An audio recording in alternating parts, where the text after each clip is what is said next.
Olá, estamos começando mais um programa Sociedade de Direito. Este programa é gravado no estúdio Manuelito Eduardo Campos, da Faculdade Integrada da Grande Fortaleza. É um prazer ter sua audiência. Nós estamos hoje aqui com o professor Roberto Victor e com o professor Arcelino Pontes, certo? O professor Roberto Victor aqui é presidente da Academia Cearense de Direito, na verdade é o fundador. E o professor Arcelino Pontes é membro da academia. É um prazer tê-los conosco aqui para poder nós entendermos melhor o que é a academia, como ela surgiu, né, o que ela pretende na sociedade brasileira. Então, agradeço a presença de vocês dois aqui, é uma honra. Eu quero começar com o professor Roberto aqui. Professor, como surgiu a ideia de fundar a Academia Cearense de Direito? Arnaldo, antes de mais nada, eu quero dizer que é um prazer participar do programa Sociedade de Direito, programa que eu costumo assistir, sei que tem uma audiência quantificada e qualificada. Dizer que a Academia Cearense de Direito é um sonho que a gente vinha alimentando, o grupo original que fundou, os 4 primeiros, e ali a gente transformou em 40, é um sonho que a gente vinha alimentando há no mínimo 7 anos. Eu estive em São Paulo com o nosso querido amigo Ivens Gana da Silva Martins, e lá eu tive o prazer de conhecer as instalações da Academia Paulista de Direito. E aquilo de lá para cá me marcou, e eu queria que o Estado do Ceará também, um Estado como é um Estado de vanguarda, um Estado pioneiro em várias áreas, também tivesse uma academia de letras jurídicas, ou uma academia voltada para a área jurídica no Estado. Nós não tínhamos, e aí em 2011 nós conseguimos fundar a Academia Cearense de Letras Jurídicas. Infelizmente a academia ela acabou passando por alguns despauperos, mas agora está tentando novamente se levantar, se enaltecer. E aí surgiu no final do ano passado, mais ou menos em setembro, outubro, a vontade de fundar, portanto, a Academia Cearense de Direito. E aí ser uma academia sem requisitos tão obrigatórios como uma academia de letras jurídicas, né? Então, você entrar hoje na Academia de Letras Jurídicas, você tem que ter no mínimo uma obra publicada em uma revista de circulação nacional ou internacional ou um livro. Então, o que é que nós fizemos na Academia Cearense de Direito? Nós colocamos como requisito você ter no mínimo 5 anos de atividade jurídica e ser conhecido na sociedade jurídica como uma pessoa que tem um perfil acadêmico. Bacharel em Direito é o mínimo, você tem que ter 5 anos de atividade jurídica e ser reconhecido dentro da comunidade jurídica como uma pessoa com perfil acadêmico. Fizemos essa instalação, essa fundação no dia 12/12 de 2016, efeméride cara e importante para a academia, porque era o aniversário de morte do nosso patrono perpétuo, que é José de Alencar. Sim. Poucas pessoas sabem, mas José de Alencar foi um grande jurista, um jurista de escola, tem pronunciamentos, pareceres dele enquanto ministro da Justiça, que são verdadeiras aulas de direito. E agora, no último dia 15 de março, nós instalamos socialmente a academia, onde nós fizemos a apresentação para a sociedade cearense e sociedade brasileira, no Teatro José de Alencar da Academia Cearense de Direito, onde lá nós tivemos a oportunidade de diplomar 32 acadêmicos, sendo os outros restantes a serem empossados ao longo desse ano e começo do outro ano. Portanto, a academia nasceu já para o estado do Ceará, agora no dia 15 de março de 2017. Então, professor, ver se eu consigo entender. A academia tem aproximadamente 5 meses de vida, sim, certo? E 40 vagas. 40 cadeiras. Tá ok. Como foi que surgiu esse modus operandi da academia? Como vocês buscaram isso? Para ter 40 vagas, para iniciar agora? Teve algum modus operandi que vocês escolheram? A academia ela importou as noções básicas, as diretrizes mananciais da academia francesa, que foi a primeira academia talvez cultural do gênero no mundo, em que LEDs tinha a formação de 40 cadeiras. Então, se nós pegarmos a Academia Brasileira de Letras, que talvez seja a academia cultural mais conhecida do Brasil, tem 40 cadeiras. A Academia Cearense de Letras, que é a mais antiga do Brasil, precedendo a Academia Brasileira em 3 anos, tem 40 cadeiras. O que nos deixa pensar que a maioria das academias culturais no Brasil seguem o rito francês. Nós, por tentar sermos mais puros, buscarmos tentar ser mais cristalinos com as diretrizes originais, também formamos 40 cadeiras. E aí um grupo de 10 acadêmicos iniciantes elegeram, por votação, mais 30 colegas, E esses 30 colegas que hoje fazem parte dos 40 foram, sim, eleitos por uma Assembleia. E aí essa Assembleia Geral, depois dos 40, elegeu uma diretoria e me fez o primeiro presidente com muito orgulho, com muita honra dessa academia. Então a academia nasceu com 40 cadeiras vagas, um grupo de 10 elegeu mais 30 colegas e esse grupo já de 40 formados elegeu uma diretoria para um mandato de 5 anos. A gente fica muito satisfeito no nosso estado, né, ter essa vanguarda, né, possuir professores como sua pessoa, que tem esse espírito inovador, né, porque nós estamos, então, vivendo um momento histórico, essa é a verdade, né, e, além do mais, você, que é o primeiro presidente da Academia Cearense de Direito, né, com certeza uma honra, o professor Arcelino é membro acadêmico da academia, então o senhor foi eleito agora também, no meio desses 32, é isso? Sim, claro. Quer dizer, todos estes que o professor Roberto Vitor já nomeou, esses 40, eles foram eleitos já para a fundação. A fundação é um processo que demanda muito tempo e muitas consultas, e ele maestrou isso com uma competência enorme de apaziguar todos os interesses para poder chegar ao sucesso que essa academia redundou, né? E está praticamente refletindo em todo o Brasil e inclusive no exterior.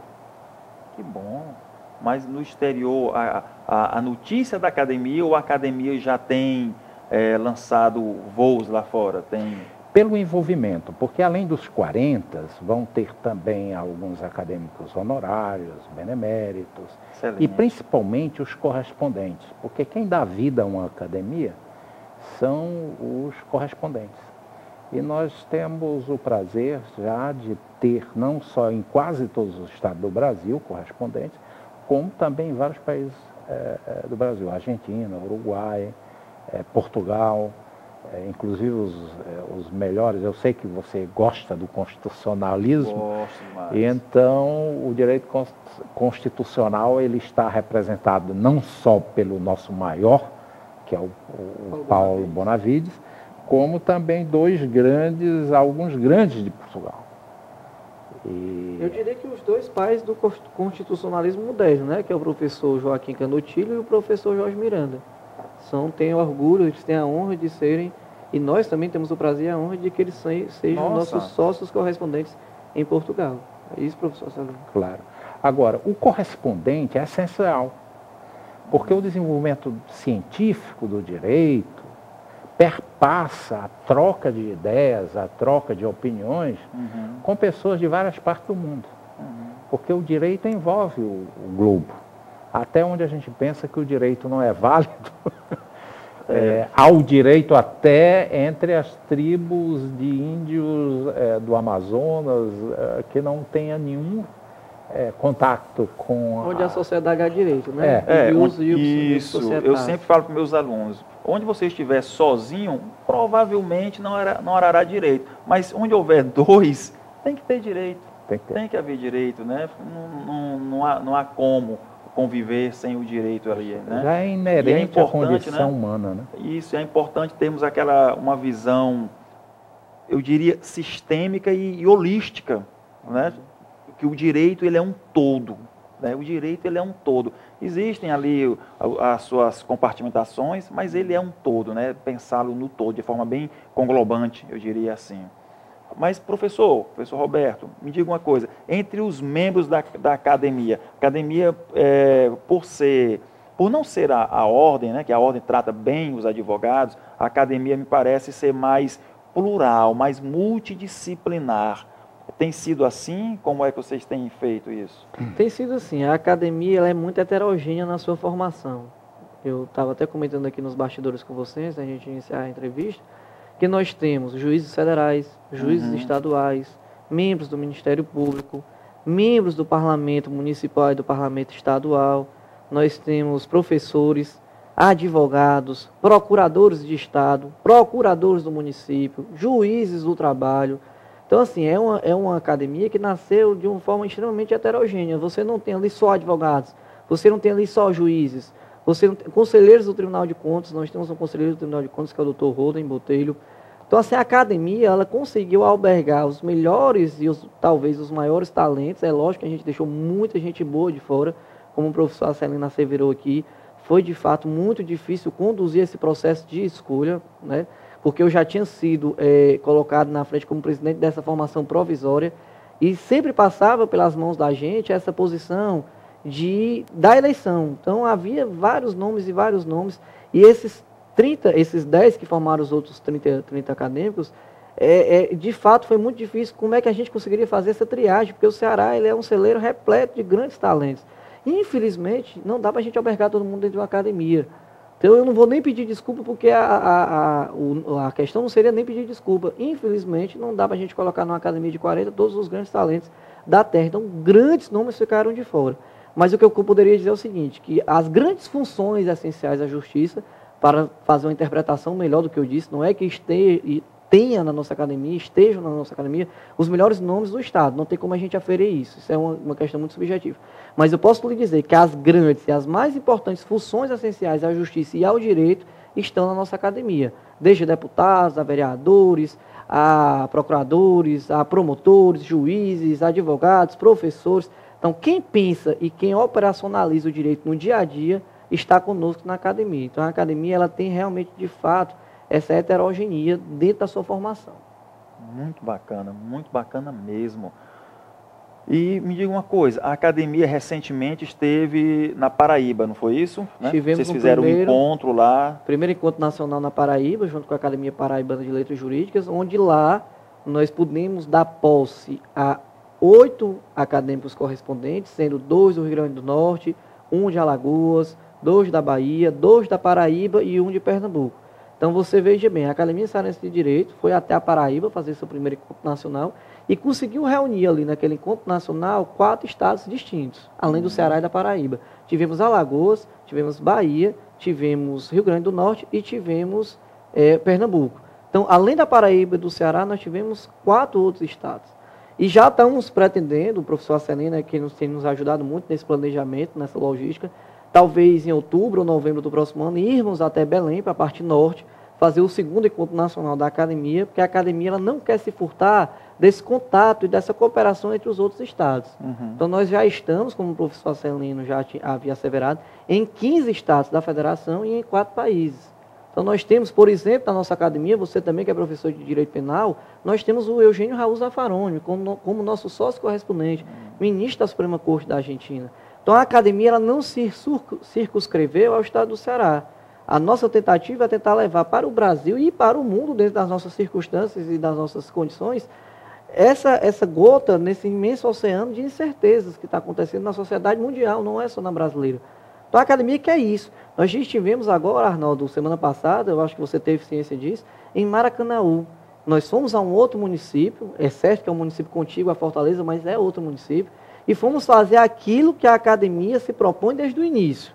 2 objetivos institucionais que a diretoria, comandada por mim, e o corpo acadêmico aqui representado pelo professor Celino, não abrem mão. Nós não vamos abrir mão de irmos a todas as escolas públicas que pudermos ir, que tivermos acesso a elas, e ir a outros municípios do interior. Nós vamos, de fato, fazer com que a Academia Cearense seja cearense, e não só uma academia da capital. Nós iremos receber, e aí até eu passar agora a bola para o professor Celino falar um pouco disso, nós iremos receber agora do dia 20 ao dia 28 de maio, portanto, daqui a 2, 3 semanas, o ministro José Barroso Filho, do Superior Tribunal Militar, em que nós faremos uma caravana da educação passando por 15 municípios do estado. Professor Celino, por favor, fale um pouco dessa caravana. Professor, explique para nós. Muito bom. É porque, como o professor Roberto Vitor anunciou, para a academia, a preocupação com a educação é extremamente importante. Nós estamos alertos a desenvolver projetos e maquinar novas possibilidades para a educação. E tomando conhecimento do ministro José Barroso, de que ele também tinha empenho idêntico, que ele é nosso correspondente lá em Brasília, e ele estava fazendo no estado de Tocantins, quando eu tive conhecimento. Depois eu fui saber que ele fez, inclusive, em Moçambique e em outros estados também. Angola. Né? E eu perguntei se ele podia fazer a mesma coisa aqui em Fortaleza. Então, entrei em contato com a diretoria para avaliar a possibilidade de... Impressionante foi a cooperação com o governo do Estado do Ceará. A nossa vice-governadora, por acaso, foi ex-secretária de Educação, e com isso ela se empenhou também nesse trabalho. O que é que vai aí nessa caravana da educação?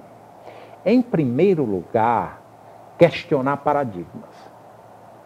Para que as pessoas vejam os paradigmas existentes e possam analisar e, ao mesmo tempo, ter a consciência de que aquilo é um paradigma. Não é uma lei, não é uma norma que tem que ser cumprida. Não, foi previsto por alguém, mas está prejudicando atualmente. Por exemplo, nós questionamos em Maracanaú a questão da prova escrita. A prova escrita talvez seja o empecilho maior da educação brasileira. Por quê? Eu recentemente li uma pesquisa realizada, se me falha a memória, na França, de que 80%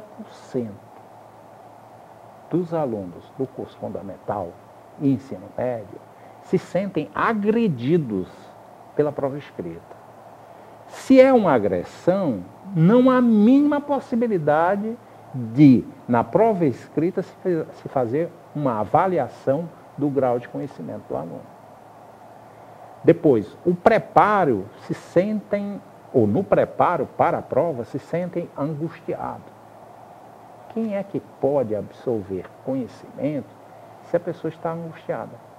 Então, esses são paradigmas, né? Será que na avaliação só existe a prova escrita?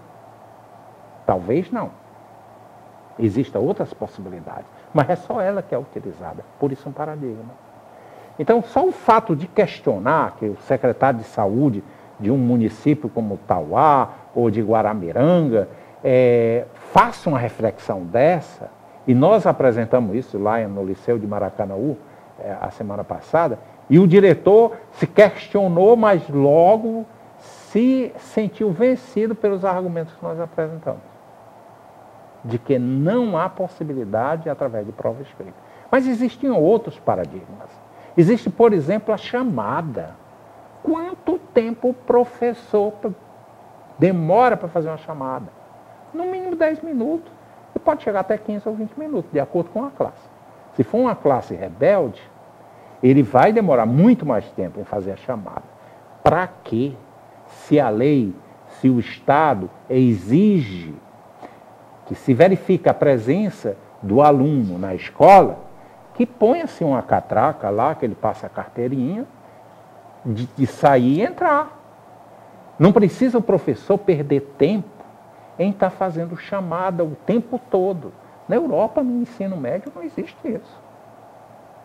Existe, no máximo, a anotação do faltoso. Mas não a chamada daqueles que estão cumprindo a lei. Mas o Brasil é isso, né? Nós colocamos lombadas nas ruas para fazer com que ninguém ande muito rápido nas vias públicas. Eu pensei que era para quebrar os carros. Pois é, o que ocorre? Finda quebrando todos os carros, tanto aqueles que cometem o delito, como aqueles que obedecem à norma. Então, isso é uma coisa, são paradigmas que nós temos que quebrar. E eu acho que a academia vai poder contribuir muito na quebra desses paradigmas. Porque não cabe a nós, lá, desenvolver programas de educação ou apresentar projetos de educação. Mas nós podemos levar com que as pessoas reflitam sobre os problemas da educação, principalmente os paradigmas que estão impedindo o desenvolvimento do Brasil, estão impedindo de que os alunos, os nossos jovens, se sintam felizes dentro de sala de aula, que se sintam bem dentro de sala de aula, que almejem ir à sala de aula como era antigamente. Antigamente todo mundo gostava de ir para a sala de aula. Eu me lembro que para mim era uma alegria imensa, desde os 7 anos, quando eu ia, eu gostava de estar na escola. E eu acho que essa é a grande contribuição que a Academia Cearense de Direito vai poder oferecer não só o Brasil, mas ao Estado do Ceará como o Brasil. Eu acho isso fantástico. Uma academia que, de fato, é cearense, que se propõe a caminhar, né, pelo Estado, conhecer as suas dificuldades, conhecer a educação do Estado lá dentro, onde não existe maquiagem, e que nasce forte em outros países, se expandindo pelo Brasil. Vocês estão de parabéns. É fantástico isso. Aqui na nossa faculdade, na FGF, nós temos um paradigma menos, professor, porque o aluno aqui ele passa digital quando ele chega na sala de aula, então o professor não faz a chamada, o aluno passa e passa digital. Nós, como somos professores antigos, eu senti falta quando cheguei aqui, cadê a chamada? Né? E gravar o nome do aluno, né? Isso é interessante. Mas nós temos um trabalho social, professor. Certo? Eu possuo um trabalho social numa comunidade carente aqui de Fortaleza e eu sempre pensei assim, violência escolar. Minha esposa, professora de escola pública e sempre lutando com a violência, eu digo, bom, ou eu passo a vida reclamando ou eu vou levantar e fazer alguma coisa. Então, graças a Deus, resolvemos levantar. Chegamos até a escola e procuramos aqueles alunos que eram os alunos que davam, digamos, que davam problema, né? Foi assim, venham para cá, vamos trabalhar com vocês. A minha esposa botou as mãos na cabeça, você vai ensinar lutas, né? Porque nós somos, né, nós treinamos lutas há muitos anos, sou instrutor, então começamos com lutas, tatame, boxe, e eu comecei a perceber o quanto aqueles meninos tinham essa dificuldade de ir à escola, porque a escola, ela tem um arquétipo. Você entra daquele jeitinho, tudo. O mundo está muito moderno. O mundo hoje todo mundo tem um atrai, celular, né? A escola uma de coisa. Hoje não atrai. Não atrai. Então, quando nós começamos com esse trabalho de lutas, eu comecei a ver o quanto aqueles meninos, de fato, não tinham problemas. O quanto eles são bons, o quanto eles precisavam ser valorizados, receber um abraço. Então, a experiência nós trouxemos para a faculdade. Os meus alunos sabem disso, né? Os meus alunos, nós gostamos de que o aluno, ao chegar na aula, ele se sinta bem, que o professor seja seu amigo. Aí tem a questão da prova, né? Temos que passar aquela prova escrita. Mas por que eu não entrego a prova e entrego ali um bombonzinho de chocolate para ele? Aí o aluno, professor, que legal. Eu digo, não, se você não comer chocolate, deixa que eu como. Mas aquela questão de você ter uma interação com as pessoas, porque realmente você tem que se sentir bem. Na nossa época, né, eu estudei Química antes de estudar Direito e eu lembro que nós tínhamos, já vinha do regime militar, né, então a coisa ainda era muito truncada. O professor, nós tínhamos medo do professor quando ele falava. Falar com o diretor, eu não queria nem ver diretor, né? Era uma época.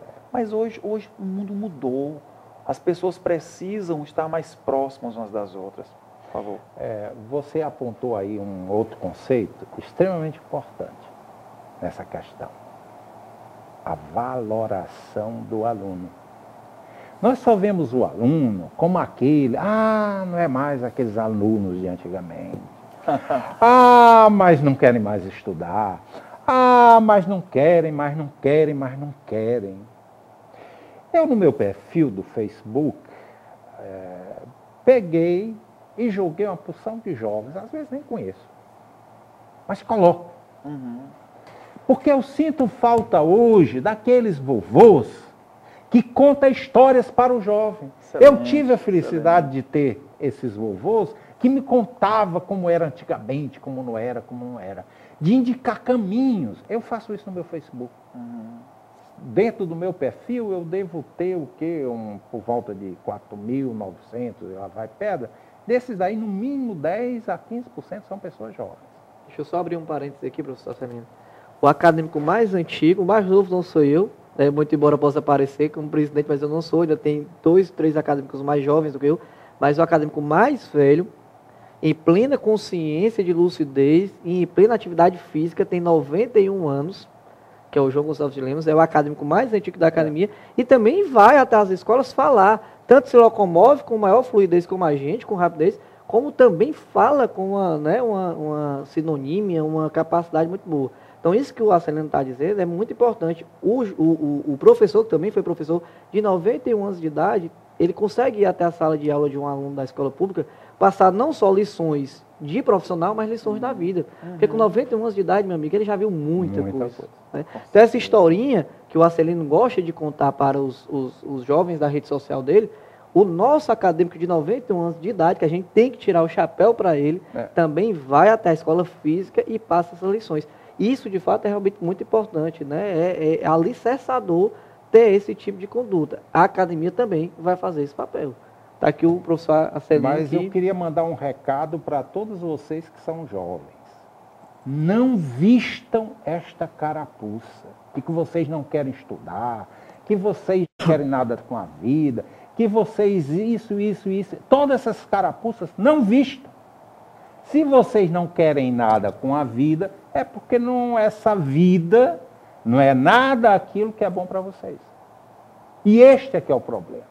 A escola está de tal forma que não faz ninguém feliz lá dentro. Se nós conseguirmos convencer quem é responsável por essas escolas para fazer as modificações necessárias, para que seja um local que atraia o jovem, porque todo jovem quer conhecer. Verdade. Todo jovem é curioso. Local de curioso é a escola.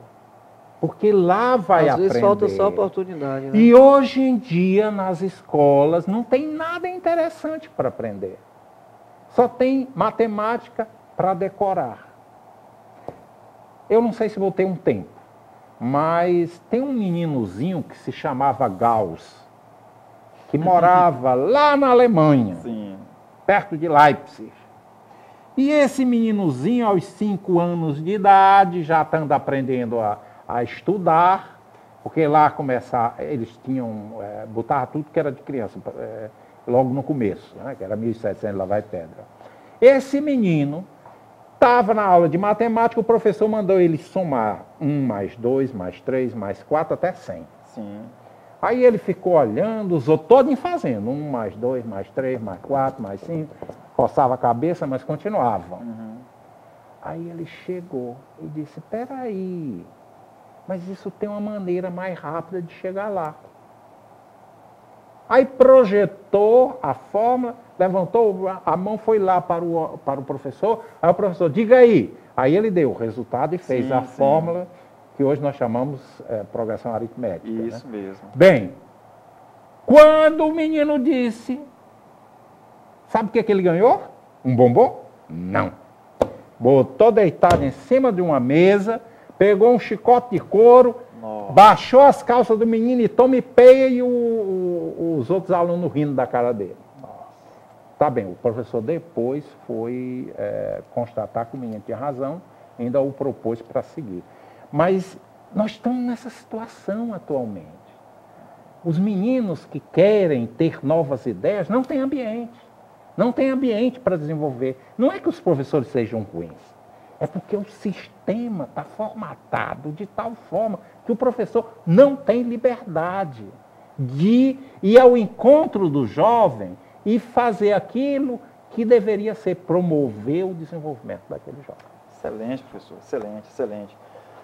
Eu acredito que nosso amigo Hans Kelsen, quando pensou na pirâmide, aquela norma hipotética fundamental, eu acho que é porque ele não conhecia a palavra princípio da dignidade da pessoa humana. Eu acho que isso é o que a academia está se propondo com essa caminhada pelo sertão. Eu viajo muito pelo sertão e eu vejo como estão as escolas e eu vejo a dificuldade, eu sei que isso é verdade e eu espero que tenhamos êxito em tudo isso daí. Nosso tempo está chegando ao fim. Eu peço ao professor para fazer as suas considerações finais e o professor Roberto depois dá o endereço da academia, onde é que está localizada e para podermos encerrar. A Academia Cearense de Direito vai fazer o possível para ser aquela enzima, você que estudou química, que vai fomentar uma nova escola aqui no estado do Ceará e que nós, novamente, nos tornemos terra da luz para o resto do Brasil, assim que nós tenhamos uma escola onde o aluno tenha o maior prazer do mundo de estar e poder aprender o máximo que ele pode. Muito obrigado. Professor? Professor Arnaldo, a academia ainda não tem uma sede física constituída, muito embora, porque nós somos muito jovens, realmente. Eu presumo que daqui para o final do ano nós tenhamos um equipamento em que a gente possa colocar a nossa sede lá. Mas a academia tem uma página no Facebook, pode ser acompanhada por todo mundo. A academia sempre, quando pode, está na imprensa, né, trazendo notícias, trazendo informes, trazendo ofícios, como, por exemplo, a gente chegou a indicar um candidato cearense para a vaga para ser ministro do Supremo Tribunal Federal. Então, a academia está tentando se permear na sociedade cearense e levantando esse estandarte, que é o estandarte da educação. Eu não sei se nós vamos conseguir cumprir todas as promessas desenhadas aqui pelo professor Arcelino, mas vocês têm a maior certeza de que nós teremos a maior vontade, a maior luta e o maior empenho para tentarmos conseguir descortinar pelo menos 1% do que todos os 40 acadêmicos estão imbuídos dentro da Academia Cearense de Direito, que é o que? Tentar amortecer os desatinos sociais. E nós pensamos que a educação é o melhor caminho para isso. Com certeza, concordo com os senhores, fico muito agradecido com as suas presenças aqui conosco. Nós é que agradecemos. E você que é aluno, saiba que o professor só existe por sua causa. Nós todos aqui somos professores e acreditamos muito, certo? E agradecemos muito quando temos você em nossa sala de aula. O programa Sociedade e Direito vai ao ar todos os dias pela FGF TV, canal Universitário de Fortaleza, canal 14 da Multiplay e nas redes sociais. Até a próxima. Muito obrigado pela sua audiência.